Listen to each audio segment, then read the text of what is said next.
All right, we have Luis Lutz, a 56-year-old male presenting with constant fatigue, hyperpigmentation to his hands, myalgia, salt cravings, dry mouth, unintentional weight loss for the past 6 months, but his symptoms have worsened over the past 4 days, prompting his ER visit. His fatigue and generalized weakness has kept him from work, and he's having difficulty standing or even driving. He also reports anorexia, arthralgia, cold intolerance, and depression with similar onset. And his physical exam shows the hypotension, puffiness around his eyes, and his sclera are anecteric. He was diagnosed with non-small cell lung cancer in his right lung about 3 years ago, but it was left untreated due to his lack of health insurance.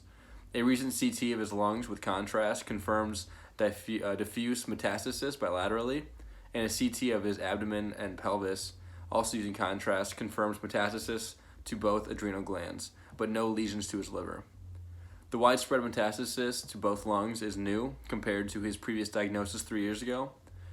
However, the metastasis to both adrenal glands seems to be the causative agent of his current symptoms, and that is consistent with Addison's disease. His clinical features, such as salt cravings and hyperpigmentation to his hands, support that diagnosis, and also his lab values of hyponatremia, hyperkalemia, hypoaldosteronism, and elevated ACTH levels.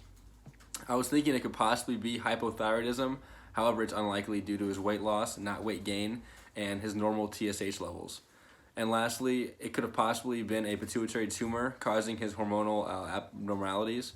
However, this is also unlikely due to lack of vision changes like bitemporal hemianopsia or sudden onset of headache.